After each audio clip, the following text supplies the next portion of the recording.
Hi, I'm Denise, host of the Working Moms Redefined podcast. Let's join together as we lessen the hold of mom guilt in our lives, thrive in our careers, and raise great kids. You are doing enough. Let us boost your confidence today on this episode of the Working Moms Redefined podcast.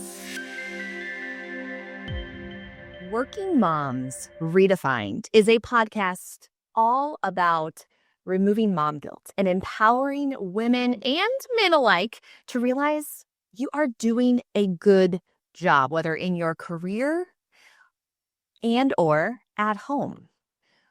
Wouldn't it be nice, though, parents, if we could speak to a child of a very independent working mother to know, hey, you're not screwing us up.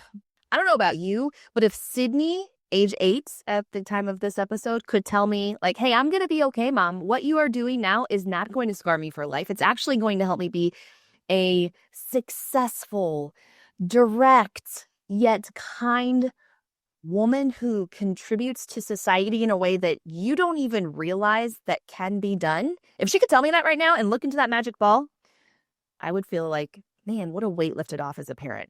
And so the best way that I knew as to how to do that is to find an adult woman who does not yet have children, but was raised by a woman who is much like each and every one of our listeners, to give us permission to say, hey, it's going to be okay, through a deep and connection-filled conversation, which leads me to introduce to you a woman who I described very well in all of that to you, Mackenzie Jacobson, who is a daughter, 29-year-old daughter of a woman who is so like many of you and yet has proven to be,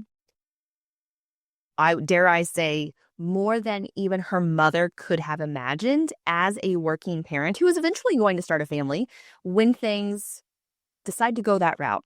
Right now, Mackenzie is a sales professional with Imagine Communications. She is in sales. She has a husband named Jonathan. They've been married for 4 years. Let's be honest, when you're a dog mom, you understand the pushes and pulls of what happens when things don't go your way. So she has 4 animals who are lovingly under her care. And she's excited to be a parent one day with her husband, Jonathan. And I'm excited to talk through what it looks like, Mackenzie, to be raised by a woman who you admire so very much and who have the qualities that so many of us try to have each and every day, and yet in the back of our minds question whether or not they're going to be okay. So, Mackenzie, welcome and thank you for being here. I'm giddy. Thank you so much for inviting me on here. Such a pleasure. You are going to provide insight today that I think a lot of us wish that we could get when it comes to our kids who are in that sweet spot age that yet don't even know what's going to happen. So for those who are listening to today's episode, before we get into the nitty-gritty, if you will, what do you want and hope that working parents take away from what you share with us today? Oof. I guess to have the confidence in their ability to lead their children. And that just, allowing them to be who they are at a young age and, gently mold them. And, again, just have the confidence that, they're going to figure it out as they get a little older. Giving them permission, giving kids permission to, I love how you said, like, gently molding, because we don't want them to be an exact replica of us, because that would be boring. And yet I really do want her to not suck at life. And I would say her because a girl is very reflective, right? But you have brothers as well. And so your brothers have absorbed qualities of both of your parents. And so as we have spoken about prior, Mackenzie, I was raised by a dad who worked outside the home, has a very strong work ethic, farmer, does not take a day off in his life, and a mother who worked just as hard inside the home. That is not the reality that our children, Sydney and Hudson, are growing up in. They are being raised by 2 working parents that are outside the home the majority of the time. Which is, I only have the comparison to how I was raised. You, however, can share and shed light on those kids who are raised by two working parents outside the home. Mackenzie, how did that shape the woman that you are today?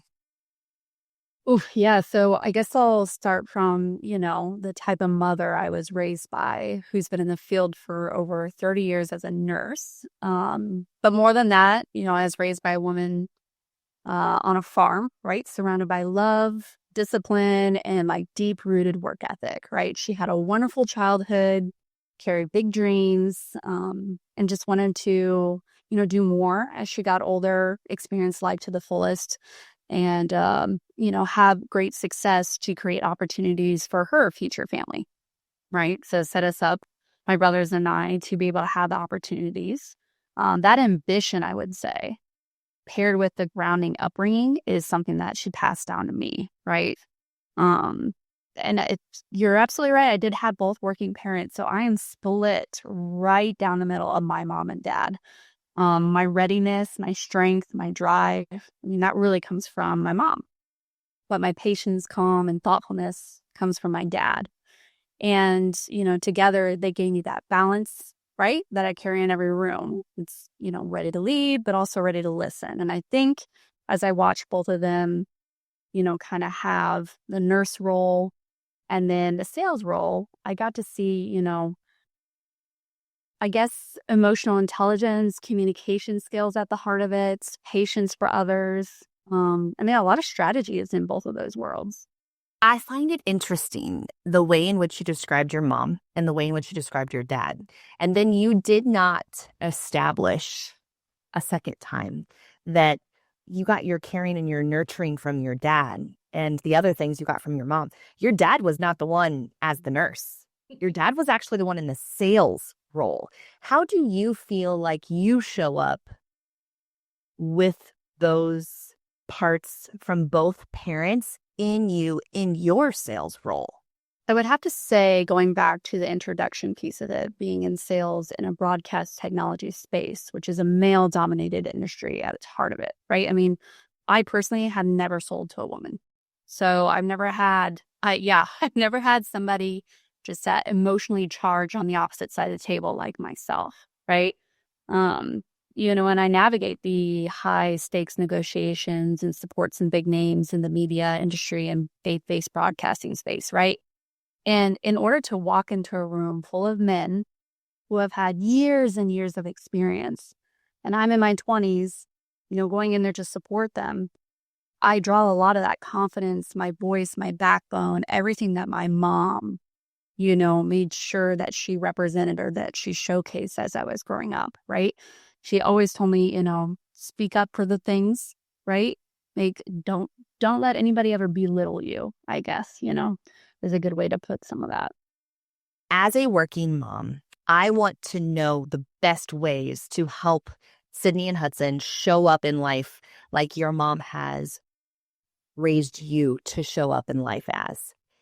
Previously, you had off the cuff mentioned that it was maybe not one specific moment that really resonated with you that has made you the direct working adult and confident woman that you are, but a lifetime of experiences. It is hard for me as a working mom to share some of the experiences that I encounter because it wasn't talked about in my home as much. One, because maybe those experiences didn't happen. And two, humility is something that I was very much taught. And I have to remind myself from time to time that sharing experiences with our children is not bragging about a job well done or look at what mommy or daddy did. Would you almost say that when your mom shared experiences or situations or even crucial conversations that you've said that you've learned from her as a working mom, is that almost how you learned, was from her sharing life experience with you? Yes, I would absolutely say yes to that. And, also you kind of jog my memory a little bit, even with her demanding job, my mom always made space for us, right? So she created an environment where my brothers and I felt safe to speak, to feel, to be heard. We never questioned whether she would show up when it counted, right? Because she always did. It's that consistency part of it.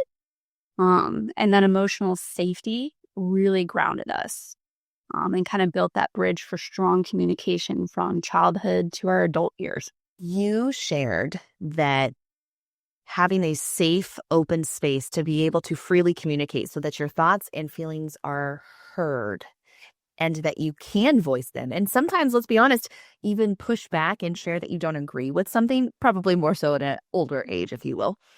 What did she say or do to facilitate that type of environment to know that you could?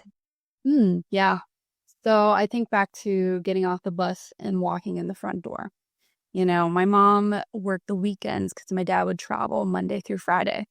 And the first thing, that we all can probably resonate with was, hey, how was school?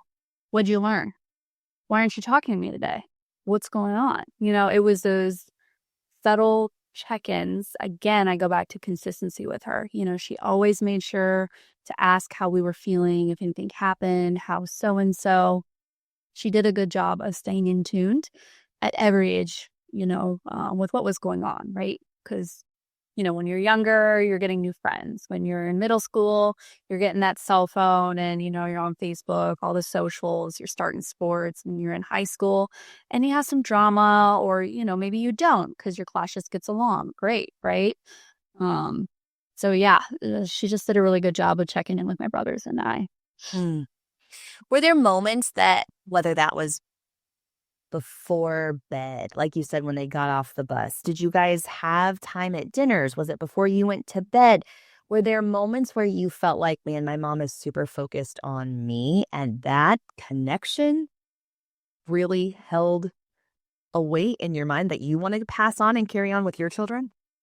Yeah. So my family, when my dad was home, he would always cook dinner. My mom would help with the sides, and we would sit down and have a family meal. As you get older, they became a little less, right? My brother was off to college. Harrison and I were very busy, follow our friends, and sometimes not home as much. But I remember when Walking Dead came out every Sunday, it was kind of interesting. We just all oddly came together, and that was kind of our show to watch, eating dinner. And I never really ever questioned if I lost my parents' attention or my mom's. Um, she was just always very much, I think I've shared this before, but an anchor in my life. Then as I got older, she became both a propeller and an anchor. So, um, yeah, I've never questioned that. I feel very fortunate to say that too. Mm. Describe to me the anchor and the propeller analogy. When you think of your mom as an anchor, what comes to mind? Is it words? Is it situations? And I ask that question because me, as a working parent and a working mom, I want to be an anchor. I want to be that person that they know in any storm, I will hold ground, I will hold space, I will be for them, while also in the back of my mind, like trying to convince myself right now, is that me? Like, am I doing enough? Because we second guess ourselves the entire time. That's what we do as parents. And let's be honest, that's what oftentimes we do as women as well. So to you, what did an anchor look like? And then the second part of that is, how does she, because she still consistently does, propel you to achieve? Yeah. So the anchor part of it, I think it comes into play, man, when I'm just going through something hard, right? She really held it down for me. She really, again, gave me that space to share. And, would kind of lean in and understand or kind of read the room, read my face if I was in the mood for a response or if I just needed to share. And my mom, would also pose that question, what do you need? And I also think back to when I had like random panic attacks in college, came out of nowhere.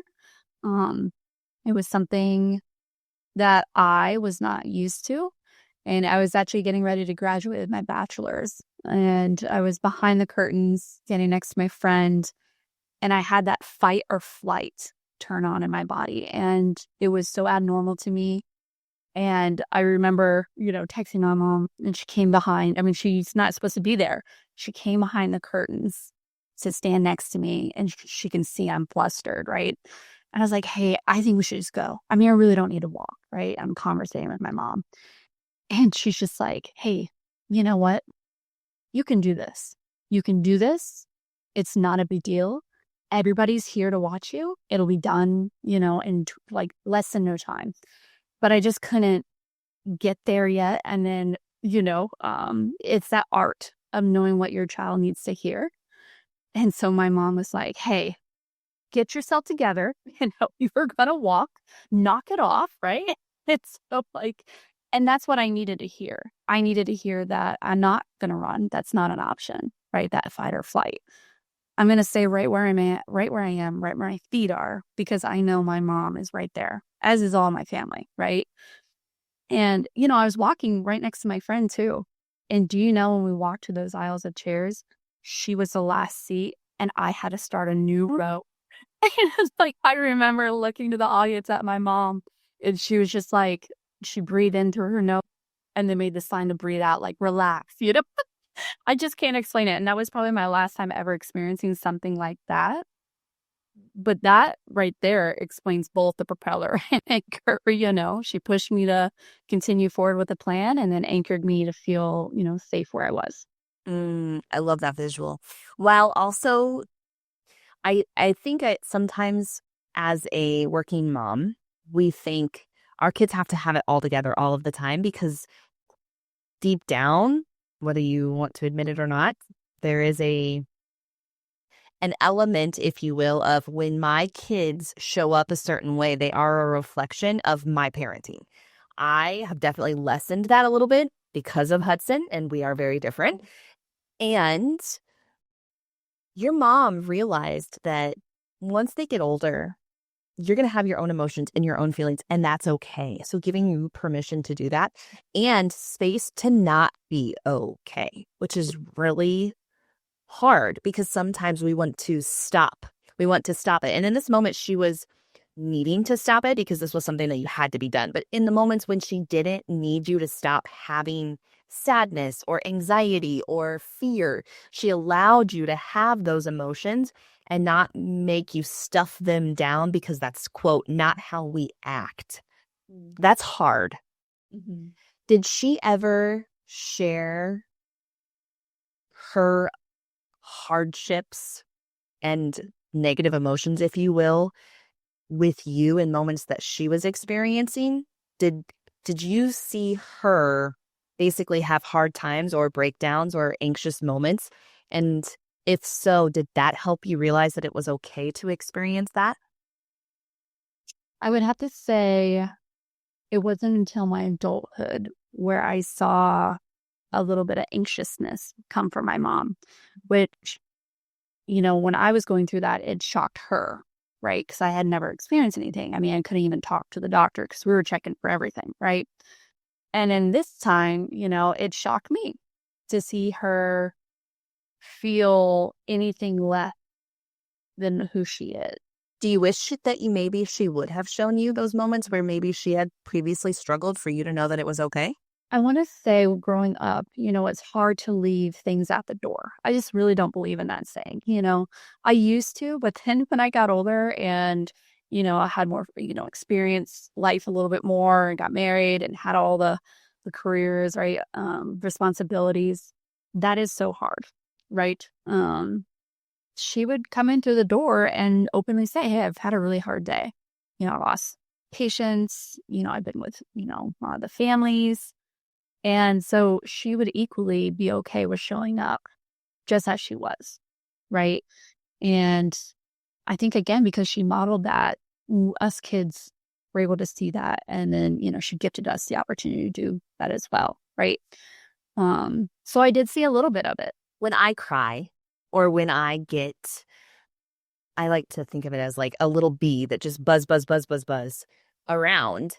And Sydney will say, Mom, what is going on? Nothing, I'm fine. Would have been me 3 or 4 years ago. I take that extra second and I say, whew, first of all, Mom does probably need to take a breath, because when you inhale for 3 and exhale for 4, your central nervous system, stabilizes a little bit more. And Mommy has a to-do list in my mind that has a lot of things on it, and I'm really rushing to get them all done. And I think because me sharing all of that now, guess who has lists before she packed for camp? And so I asked her, I said, where did you get this list? Like, I love that you made this. Now, of course, her list would definitely be different than my camping list. Her list said sleeping mask, 2 pairs of socks, cross earrings, lip gloss. And I was like, is this all we're taking to camp? She's like, it was what was in my to-do list in my brain, mommy. Sharing those types of experiences might not be so great. I mean, Hudson doesn't love it when I cry. And then now they'll ask, are these happy tears or are these sad tears? And I think that allowing that type of space to have that type of conversation has made you who you are. And you are so open to learning, that desire to consistently learn from other women your age, from those who are twice your age, that open mindset as a young adult, I think is key. And yet, was that taught to you? How do I teach my children to realize that they don't know everything? I laugh. And, if my mom ever listens to this, I think back to when, I dated somebody who was not correct for me. And so, but I thought it was right. I mean, so, I love you're very complimentary of where I'm at today. But, I've had my trials and tribulations, right? I remember arguing and standing up, using the voice, that my mom gave me against her wishes, right? And nothing to do harm to myself or anybody around me, right? But like to a point where I thought I knew what was best at 19. I think it's a balancing act, right? I think it's, you know, as you described, sharing kind of where you're at, how you're feeling.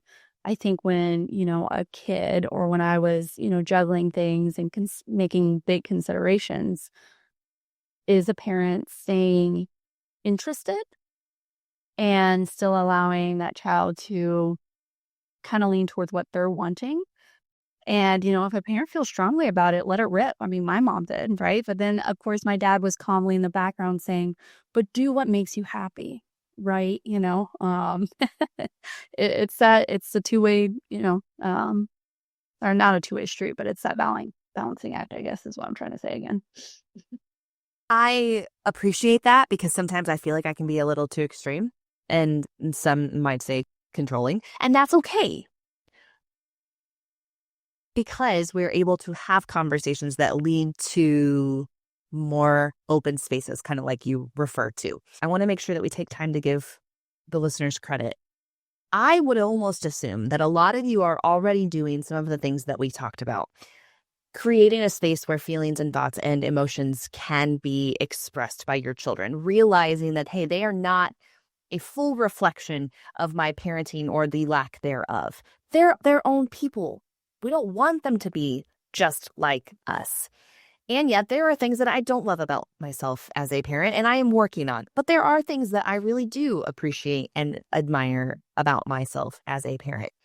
When I look at our children, and maybe if I'm your mom looking at you, let's flip it. Sydney looks at me, you looking at your mom. I believe that if I were to ask Sydney the question as to what do you admire most about your mom, she would say something along the lines of, she does my hair, she paints my nails, right? You might have said that when you were younger, but what do you admire most about your mom as a working parent now at the age of 29 that might be different than when you were 8? Sharing her wisdom and knowledge with those who are, becoming nurses, right? So it's pouring into the younger generation and spending quality time with those individuals. Did she do that to you? Is that why you admire that? Is because you now see the way that she gets to do that for others because she did it to you and your brothers? Yeah, growing up, it felt very focused on us. Like I had no idea what her world really entailed. And then as I got older, I realized, oh my gosh, she's not just parenting, myself and my 2 brothers. She's parenting a lot. She's mentoring a lot of other people. She's, walking on stage, giving speeches and, congratulating students, right? And wishing them the best as they step into their adulthood, right? And I know so many times as well, they'll text her, right? Or reach out to celebrate other successes when they're well past her program, right? She is still somebody that people reach out to because they know she'll celebrate with them, right? It's just I probably admire that the most about my mom right now in this space. Mm. How are you or were you, because you didn't just come up with this answer, you've been noticing this for the past 10 or 15 years, which at this point in time, you're still in high school. I, in high school, was too concerned about myself. How were you able to notice this type of thing at a younger age about the abilities and the capacity of your working parents? How did you realize this? Oh gosh, that's a hard question. So man, I don't know. I feel like I had a big group of friends, so I had a lot of perspective at a younger age. I grew up a lot hanging around my grandparents. And, we would do the soup kitchen, right? Meals on Wheels. So I got to see, a lot of different households, people from different spaces with different struggles. So I was very humbled and could probably easily recognize, those who are working hard, right? Or those who are just clearly struggling, right? And my parents never sheltered us from that either, right? They let us see that and openly shared. Such an interesting dynamic because I can tell that, yes, I share converse with our kids more so. Somebody made the joke not too long ago. What's it like around your guys' dinner table? Do people have to raise hands to get a word in? And I think about that. And actually, yes, our kids do raise hands because we want to teach them out of respect. Like, you do not interrupt other people. And it's not because we don't let them have a turn, it's purely the respect thing. But perspectives, it's a great insight. Sometimes I think and I get focused on we have to go do this. And it's not a get to. We have to go do this so that you're not entitled. We need to add to this to our to-do list so that you can be exposed to all of this. But ultimately, if we drill down, it's a great way when you go and do different things and you expose them to different opportunities and people. And you've referenced sometimes how you would go spend a week with your grandparents or a week with, I just asked you this question not too long ago. You had said something about, I can't believe the experiences that Sydney is able to do from church camp. I didn't even look at it like that. I looked at it as more of a, oh my gosh, I have to leave her for a week. How will she ever thrive? Which ultimately, like we both know that I learned a lot from that. She was able to do things without me. But for you to say that perspective of, I was able to go learn from my aunt for a month when I went with her to do this. And the different perspectives that were shown to you at a younger age allowed you to really integrate. So rather than maybe get down on myself when I'm like, oh my goodness, I'm taking a weekend away with my husband to go do this, and instead maybe look at it as they're getting to spend a weekend with their grandparents and learn XYZ. So I really appreciate when you share that type of insight. Let's transition to a little bit about the woman that you are now because of the working parents that you have had. You are a rock star when it comes to sales and leadership and carrying yourself in a manner that sometimes I wish 40-year-old women would be able to do. You have a deep-seated sense of confidence. What is something about your work ethic or your mindset that as a woman you wish other women knew at an earlier age? I think it goes back to a conversation my mom and I had when I was really younger. It was the power of self-talk, right? And how our thoughts shape our world wholeheartedly, right? She taught me to love myself, to stay grounded, and to stand up for what matters, all while staying soft and empathetic, right? Um, and it's just being kind to yourself, really. Making a mistake and saying, okay, what did I learn, right? And having the ability to just kind of take that next step for yourself and not getting stuck where you are. In the thick of parenting, hearing all of that, I'm like, yeah, that sounds great. Tell me how. And I think that's more so of like a rhetorical question of how you opened this. Consistency, consistency, consistency, consistency in the self-talk. Did you ever hear or remember or see your mom look in the mirror and speak poorly about her appearance? Not when I was growing up ever. She was very cognizant of that.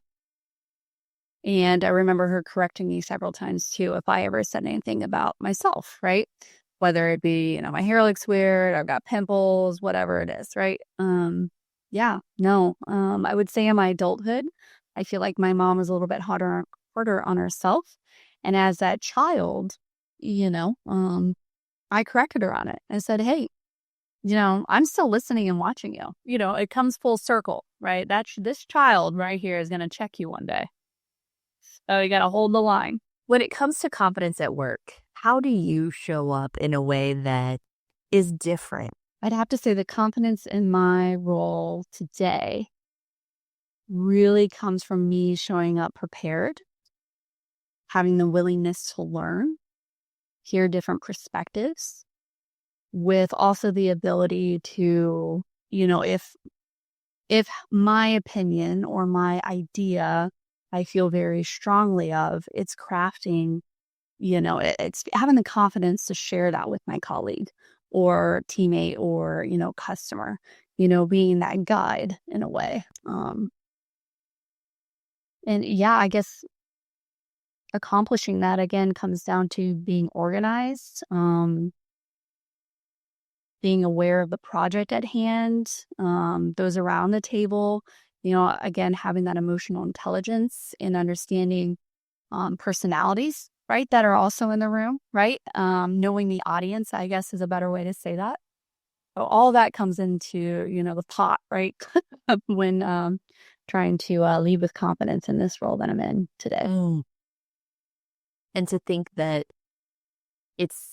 you're building on it still day in and day out while realizing that it's all started from the influence of your working parents. When I hear some of your answers, it makes me breathe a little lighter in knowing, okay, yes, I have areas that I want to improve upon. I love the example of making sure to read the situation and maybe taking that a step further and saying, okay, this is why we are doing this. And I want you to see a different side of this story or a different perspective. So I really appreciate that. While also you have you're in an interesting stage and season of life right now because you're in that period of, I've been married for 4 years. We want to be parents, and a lot of your friends are parents. What are you noticing? Because a lot of your friends confide in you. What are you noticing with your close mom friends that they are craving right now, be it as a parent or as a woman in general? Thinking back to all the conversations that I've had with my friends, I would say one thing that used to come up pretty consistently is that mom guilt that you had hit on several times, right? Having confidence in the body that they're in now and learning to love themselves again. And trying to find time for themselves without that guilt part again. And, I had a really good conversation with one of my friends who, her and I were on a walk and she was just pouring all of her energy into her kid and, but was feeling really low in other parts of her life. And I think I had said at the time, hey, you got to look at your life like a garden, right? There's several different analogies about this out there. But at the time, I had no idea. But, it's just like, your daughter's a rose, you're a sunflower, you're also a wife, right? So put your husband in the garden. And right now, the rose is blooming, right? Very vibrant. That's your daughter. Okay. But you're looking a little, wilted. Like you gotta spend time. And it was kind of walking her through that, to where like a light bulb went off. And over the course of like a few months, she was sending me photos of, hey, I did this for myself. Thank you again, right? And then, sending me Pinterest photos of tattoo ideas for her garden, right? And I feel like sometimes people just need that symbolism to kind of help them visualize what's the next step. What do I need to do for myself to take care of all areas of my life? I love that. And when the moment you said your husband needs to be in that garden as well, in different seasons of life, like I needed Jeremy to be a cactus when those kids were like, you get nothing. And right now, like, I don't know, a lavender, does that not need a lot of water? I mean, it's still better. It's more than a cactus. I know I have a black thumb. Everything I touch, I can't do it. 2 days ago, as we were sitting, the kids and I were playing in the pool, and Jeremy was tending to said garden. He came over and he was like, "Hey, if you want to do anything with this lavender, you can make some lavender lemon drops if you want." And I was like, "I don't know how to make lavender." And he was like, "Well, you could do it with a mojito." And I was like, "I don't have mint." And he goes, "Denise, look at this." And so around our pool is a lavender plant and a mint plant, a lavender plant and a mint plant. And he goes, "I've planted this for you." I said, "What? What?" He's like, "This lavender and mint I did for you so you could make lavender mojitos. Why have I never put this together? That is beautiful. Can I have a sign that says Denise's Mojito Garden?" He's like, "Yeah, you just gotta go make the sign." That's awesome. As I compare that to your garden reference, maybe it's okay for us to water the children's roses, if you will. And there are times when us sunflowers are a little dry, and maybe we need to ask for help. You are the first person to encourage people to ask you for help. And that's scary because we are not necessarily taught or raised in a place where it's like, yes, raise your hand, ask the question, ask for help. And yet, maybe that is okay. And I don't know necessarily how I got from a lavender mint garden reference to back to the cactus or the sunflower rose reference. But I like that symbolism and the thought of, what are you doing to take care of yourself as a working parent today? And that does not have to be extravagant. It can maybe be a brain dump of your to-do list so that you can make sure that you have lipstick and earrings for your church camp list. Like, Yeah. what is it for you that's going to work? And so I think that dovetails nicely.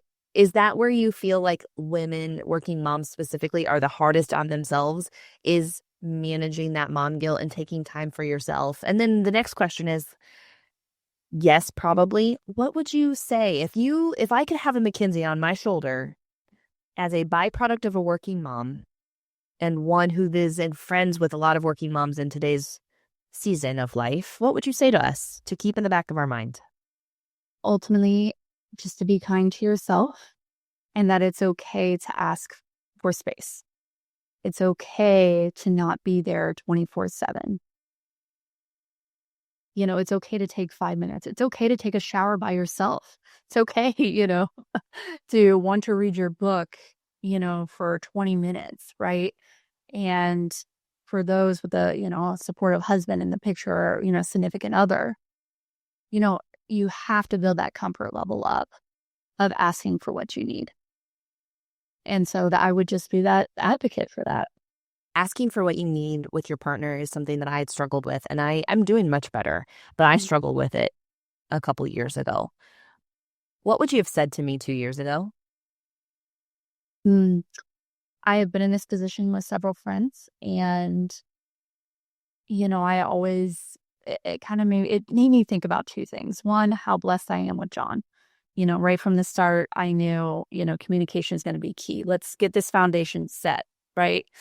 And he matched that energy and loved it. And the second thought I have is, if a friend was really struggling, which I've had, again, these conversations numerous of times, sometimes I would need to speak for them, and just, so 2 years ago for you, I would say, "Hey, Jeremy, come have a seat, because we're about to have a little bit of a conversation, and it's supposed to be productive. It's not an attack on you. It's for the success of your family and your kids. And right now, Denise is really needing some time and attention and ultimately love and support. She's carrying a lot right now. What do you think you could do for her, for you guys?" And it wouldn't be, I tell myself when it first happened, right? It wasn't an attack mode, right? You got to find the right tonality. And, and it's so strategic. It almost sounds sales 101, right?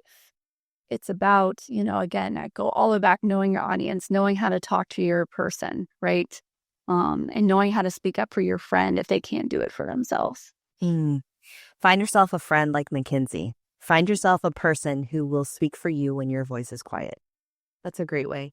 As we conclude our time together, I want to remind all of you, part of the reason that we wanted to talk with Mackenzie was, it's a multitude of reasons, but to really show you that it's okay that you're not home 24/7. It's okay that you're not there all of the time. Because when you, as a working parent, aren't, it allows so many different perspectives to shine and have a moment in the child life like you have experienced, while also realizing that the presence that when you're there, if it's powerful and if it's thought out, like I know so many of you want to have or already have, it is powerful and you are doing enough because in the back of our minds, so many people don't feel like they're doing a good enough job. Mackenzie is a result of, yes, you are. I mean, your dad was gone a lot during the week. Even though you might not be consistently having two presents in a child's life, they're going to be okay. They're going to be better than okay. They're going to be successful salespeople and teachers and engineers and all of these wonderful things that, yes, that's a title. But ultimately, Mackenzie, if you can reflect back on the childhood of a working parent, both of them outside of the household, in one word, how would you describe how your parents made you feel when they weren't even there all of the time? Mm, I think in one word, wow. Um, I think it was trusting. I mean, trust. That'll be the perfect one. And trust can happen through text messages, through phone calls, through eye contact, through when the kids walk in, the first thing that they see is that connection, that those minutes of connection when you reunite. And man, powerful, powerful things to almost look into the future to see your kid's going to be okay. And this is how they are going to be. Mackenzie, what a pleasure it was to have your perspective. That's the perfect word on this type of conversation when you not only pour into women, but you see what it's like to be raised by strong-willed individuals who aren't always there, but yet are always present because in those moments when we can, we make it so impactful. So thank you so much. And listeners, you can connect with Mackenzie in different ways. If you're like, holy cow, she loves to mentor, you can check her out on LinkedIn. Her bio and link to do so is in our show notes. If you are on YouTube, you can see the way in which she carries herself. It is a learned behavior and you are teaching this. But if you're like, oh, man, I'd really like to have a conversation just to see what other ways that your mom impacted you, you can visit with and connect with Mackenzie online. With that, we thank all of you for listening and be sure to tune in to the next episode of the Working Moms Redefined podcast. Thank you for listening to the Working Moms Redefined podcast. It is not lost on me that you chose to spend time together. Thank you. Let's connect outside of this space on socials. We'd love for you to follow us on Instagram, Facebook, LinkedIn, Pinterest. We've got it all to connect with you. If you feel as if someone in your life could be impacted by this message, feel free to share it. That is the biggest compliment. As we part ways together, remember, you can do hard things.